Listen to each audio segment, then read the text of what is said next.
Spratly Islands, a disputed archipelago in the South China Sea, stretch off the coasts of Malaysia, southern Vietnam, and the Philippines. This archipelago comprises of islands, islets, cays, and over 100 reefs, sometimes forming sunken ancient atolls. Despite covering an area of over 425,000 square kilometers, the islands have less than 2 square kilometers of naturally occurring land. They were named after British whaling captain Richard Spratly, who sighted Spratly Island in 1843.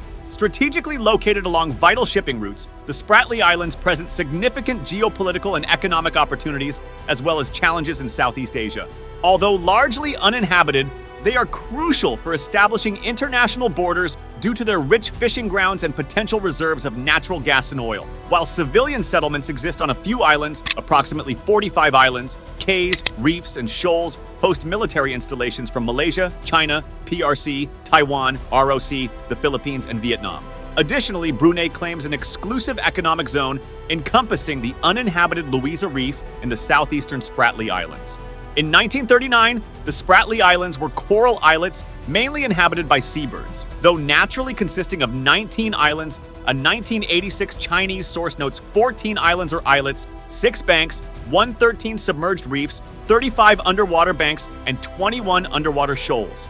The northeastern area, known as Dangerous Ground, is perilous for navigation due to its numerous low islands, sunken reefs, and degraded submerged atolls with coral that often rises abruptly from depths exceeding 1,000 meters, 3,000 feet. Each island is a cay, or sand island, formed on an ancient, eroded, and buried coral reef.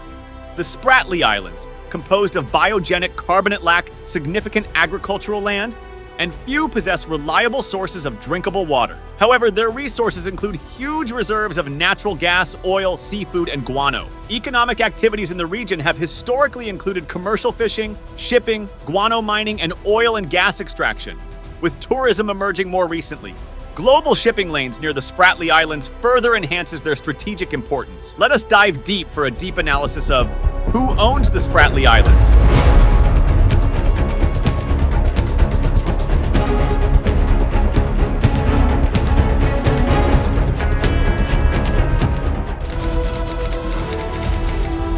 The Spratly Islands, comprising over 100 small islands and reefs, are surrounded by rich fishing grounds and potentially significant gas and oil reserves. Various countries claim parts of the islands. Malaysia and the Philippines have partial claims, while China, Taiwan, and Vietnam claim the entire archipelago. Approximately 45 islands are occupied by relatively small military units from China, Malaysia, the Philippines, Taiwan, and Vietnam. Although Brunei has not officially claimed the southern reef, it has asserted a portion of its continental shelf, overlapping with the reef since 1985, and claims an exclusive economic zone in the area.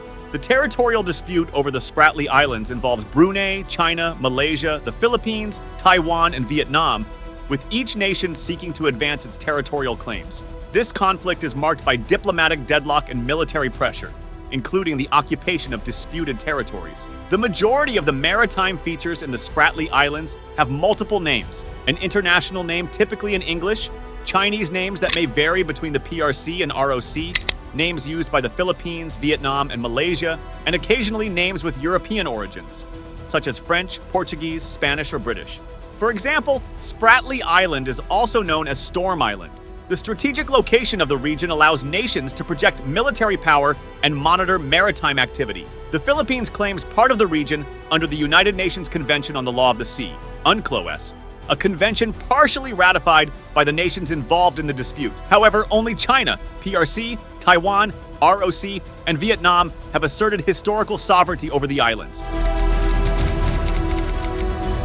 The People's Republic of China, PRC, bases its claims to the Spratly Islands on historical evidence rather than the United Nations Convention on the Law of the Sea, UNCLOS. Despite signing the UNCLOS on July 29, 1994, the PRC maintains that it owns the entirety of the Spratly Islands. Similarly, the Republic of China, ROC, which governed mainland China until 1949 and has since been limited to Taiwan, claims all the Spratly Islands. China asserts that the islands were discovered during the Han Dynasty in 2 BC and supposedly marked on maps from the Eastern Han and Eastern Wu periods. However, there are no surviving maps from these eras, leaving the current Chinese government to substantiate these claims.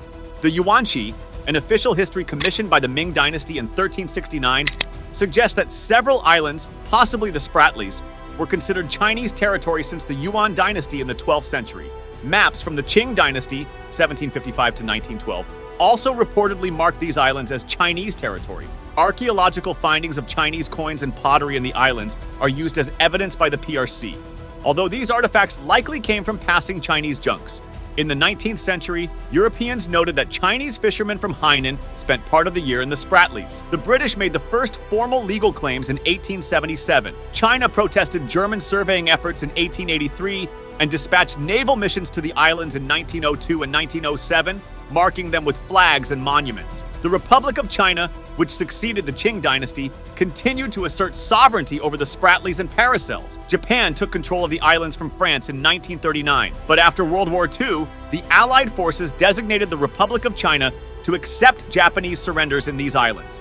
The Republic of China garrisoned Itu Aba, Taiping Island, in 1946, raising Chinese flags and establishing markers, despite French objections. The ROC's 1947 map depicted its U-shaped claim over the entire South China Sea, including the Spratlys and Paracels. Taiwan maintained a garrison on Itu Aba from 1946 to 1950 and resumed it in 1956, considered an effective occupation of the islands. Despite the PRC providing geographic baselines to the UN in 1996, excluding the Spratlys, Taiwan resisted Philippine attempts to establish a presence in the islands before 1971. In 2024, China continued to assert its claims over the Spratly Islands, citing historical sovereignty based on ancient maps and records. The Chinese government argues that these documents demonstrate a long-standing presence and control, justifying their contemporary claims. This forms part of China's broader strategy to establish dominance in the South China Sea. Despite overlapping claims from the Philippines, Vietnam, Malaysia, Brunei, and Taiwan, China's expansive claim is encapsulated by the new 10-dash line, covering approximately 90% of the South China Sea. Despite a 2016 ruling by the Permanent Court of Arbitration in The Hague, which found no legal basis for China's extensive claims, Beijing rejected the decision and continued to build and militarize artificial islands in the Spratlys. This includes constructing runways, missile systems, and other military infrastructure, significantly increasing regional tensions. Diplomatically, China has engaged in prolonged negotiations with the Association of Southeast Asian Nations, ASEAN, to establish a code of conduct for the South China Sea, though progress remains slow and contentious. China and ASEAN countries enjoy geographical proximity and close affinity. We have adhered to the 5 principles of peaceful coexistence. In 2024, the Philippines continues to assert its claims over portions of the Spratly Islands, emphasizing both historical presence and proximity to its territory. The Philippines bases its claims on historical evidence of Filipino fishermen using these islands for centuries and their location within the Philippine Exclusive Economic Zone, EEZ, as defined by the United Nations Convention on the Law of the Sea, UNCLOS. Key features claimed by the Philippines include Pag-asa, Thitu Island, the largest island in the Spratlys, as well as Second Thomas Shoal and Mischief Reef. The Philippines maintains a small military presence on some of these islands and has pursued various legal and diplomatic avenues to support its claims. Notably, the Philippines won a landmark case in 2016 when the Permanent Court of Arbitration ruled in favor of the Philippines against China's expansive claims. Despite this legal victory, the Philippines faces challenges in enforcing the ruling and managing tensions in the region. The country also seeks to strengthen regional cooperation through the Association of Southeast Asian Nations, ASEAN, and engages in bilateral discussions with China and other claimant countries. The early conclusion of an effective and substantive COC that is in accordance with international law, including the 1982 UNCLOS, remains the goal for ASEAN and for China. Likewise, the Moro people referred to as the Filipino Muslims and their region in the southern Philippines. According to information from the Sultan of Sulu, the ancestors of the Moro people owned the Spratly Islands before Spanish colonists arrived in the 16th century. They claim that the Spratly Islands are part of the ancestral property of the Moro people and thus outside Chinese jurisdiction, and the Spratly Archipelago is part of the Sulu Sea, within the area known as the West Philippine Sea, which the Philippines claims as part of its EEZ.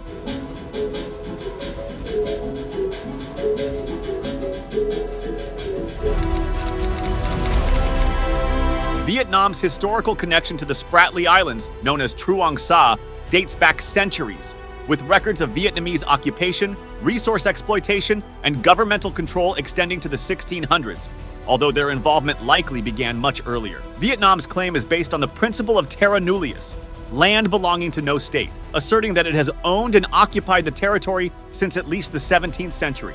According to international law, the state of Vietnam took effective possession of the Hoang Sa and Truong Sa archipelagos long ago, when they were not under the sovereignty of any nation.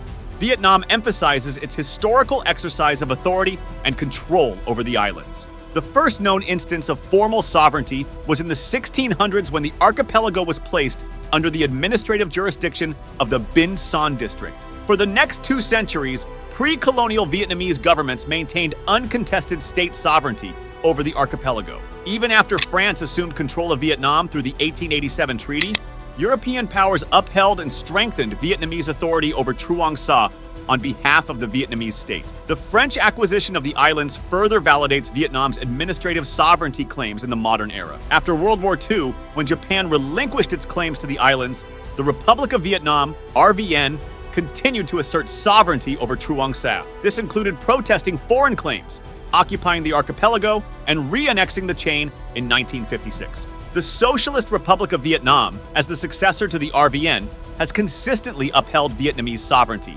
even engaging in armed combat to protect its control over the islands. The Vietnamese government declared, "The state of Vietnam has always actively defended its rights and titles against all schemes and acts of encroachment upon sovereignty, territorial integrity, and interests of Vietnam in connection with the Hoang Sa and Truong Sa archipelagos." In the contemporary era, Vietnam occupies up to 24 features in the Spratly Islands, more than twice as many as any other claimant. At least 5 of these features are garrisoned by around 1,000 soldiers or sailors and construction workers. This de facto control bolsters Vietnam's historical claims. The Law of the Sea Convention of 1982 further supports Vietnam's rights to the Truong Sa. Vietnam argues that the Truong Sa Islands do not generate their own continental shelves or exclusive economic zones, EEZs. Claimant states, according to Vietnam, should be entitled to a full 200 nautical mile EEZ generated from their main coastal or large island land areas, with high seas areas beyond 200 nautical miles governed by the International Seabed Authority. Vietnamese sovereignty claims extend to the entire archipelago, asserting a 12 nautical mile territorial water zone for each island. Additionally, Vietnam claims a 350 nautical mile continental shelf extending from its southeast coast towards Truong Sa. This claim is supported by seafloor geography, unlike similar claims by Malaysia, Brunei, or the Philippines. Vietnam's maritime heritage is deep-rooted, with historical accounts suggesting a strong seafaring tradition. While it is debatable whether the Vietnamese were the first to discover, manage, or use the islands, there is no denying their long history with Truong Sa. Vietnam's historical claims, based on first occupation and ancient sovereignty, are validated by continuous dominance over most of the archipelago for over 300 years. This ongoing sovereignty serves as the foundation for Hanoi's legal claims. Vietnam has demonstrated its political will to maintain control over the islands through diplomatic and military means. This is partly in response to perceived Chinese encroachment into Southeast Asia. Vietnam's history of resisting foreign occupation, including conflicts with China in 1979, the proxy war in Cambodia, and the 1988 fighting in Truong Sa, signifies this determination. The Vietnamese military's persistent presence in Truong Sa is evidence of Hanoi's resolve not to relinquish what it considers historic territory, even while expressing willingness to take the case to the International Court of Justice and engage in multilateral negotiations. Thus, Vietnam's resolve to assert its claims and influence over the Spratly Islands remains steadfast, similar to the relentless tides washing over the archipelago.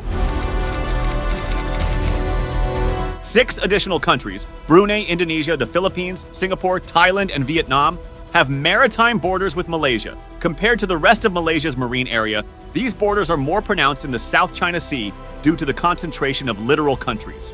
Malaysia's South China Sea maritime area is essentially divided in half, with Indonesia's exclusive economic zone, EEZ, separating the 2 sections. The eastern segment includes the Malaysian states of Sabah and Sarawak on the island of Borneo, while the western part is along the east coast of peninsular Malaysia. The East Malaysian portion of the South China Sea is the most disputed, particularly due to conflicting claims over the Spratly Islands.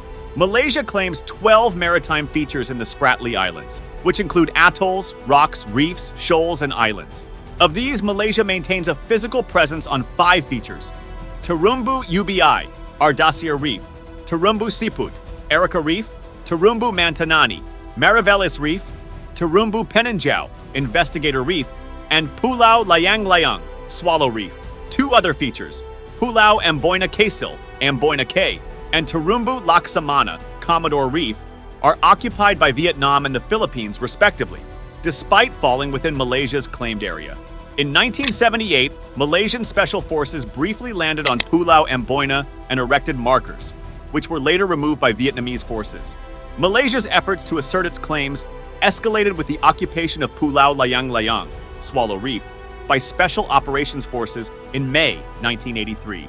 This action marked the beginning of incremental claims over other locations in the region. Responses provided by the Malaysian government to Senator Tunku Abdul Aziz on matters pertaining to the South China Sea and the Spratly Islands reflect the country's official stance on these claims. In 2024, Malaysia continued to assert its claims over portions of the Spratly Islands, particularly those closest to its coast, based on their proximity to Malaysia's EEZ as defined by the United Nations Convention on the Law of the Sea. Key features claimed by Malaysia include Swallow Reef, Layang Layang, Amboina Cay, and Louisa Reef. Malaysia adopts a diplomatic and low-key approach to its claims, emphasizing peaceful resolution and active participation in bilateral and multilateral discussions within the ASEAN framework. This strategy aims to manage and resolve disputes in the South China Sea amicably while affirming Malaysia's territorial rights. We have excellent terms with our neighbors, particularly on pragmatic considerations that China is an important trading partner and largest investor in Malaysia. Now, as far as South China Sea is concerned, our position is in the centrality of ASEAN is that it should be resolved within ASEAN and within the region. President Ferdinand Marcos Jr. of the Philippines took a decisive stance against China when he assumed office in June 2022, rejecting the more accommodating approach of his predecessor, Rodrigo Duterte. The Second Thomas Shoal, located within the 200-mile Exclusive Economic Zone, EEZ, of the Philippines, has become a focal point of intense conflict between the Philippines and China. To assert its territorial claims in the region, which it refers to as the West Philippine Sea, the Philippines purposefully grounded a ship, the BRP Sierra Madre, in 1999. This vessel has since been a symbol of Philippine presence, with the Philippine Coast Guard conducting monthly resupply missions to support the military personnel stationed on board. Tensions escalated in 2023 when Chinese Coast Guard vessels began using increasingly aggressive tactics to obstruct Philippine resupply missions. These confrontations have grown more frequent and severe, with incidents involving collisions, water cannon attacks, and the use of military-grade lasers by the Chinese Coast Guard against Philippine ships. These aggressive actions have significantly heightened hostilities in the region. In response to rising tensions with China, the Philippines has enhanced its alliances with neighboring countries in the Indo-Pacific region, including the signing of agreements to expand arms exports, joint military exercises, and base access with the United States. The Mutual Defense Treaty between the United States and the Philippines, reaffirmed by U.S. Secretary of Defense Lloyd Austin in March 2024, ensures that the armed forces, public vessels, and aircraft of both nations operating in the South China Sea are covered under this treaty. So, Phil, I won't get into any hypotheticals on what could happen and how it could happen. I would just say that you've heard me say, you've heard our president say a number of times that our commitment to the treaty is ironclad, and we stand with the Philippines. Additionally, Japan has increased its influence in the maritime security domain, supplying military hardware to both Vietnam and the Philippines. This support from Japan is part of a broader effort to strengthen regional security and counterbalance China's assertive actions in the South China Sea. The Philippines' strategy under President Marcos highlights a shift towards greater military cooperation and alliance building to safeguard its territorial integrity and uphold its claims in the disputed waters. In summary, the Spratly Islands are claimed in their entirety by China, Taiwan, and Vietnam, while portions are claimed by Malaysia and the Philippines. These overlapping claims have led to significant geopolitical tensions, with various countries establishing military outposts and engaging in diplomatic and legal efforts to assert their sovereignty. The disputes over the Spratly Islands continue to shape the region's dynamics, influencing international relations and security policies in the South China Sea. Thank you for tuning into our channel. If you enjoyed the video, please remember to like, share it with your friends, and subscribe to our channel for more in-depth analysis of global issues.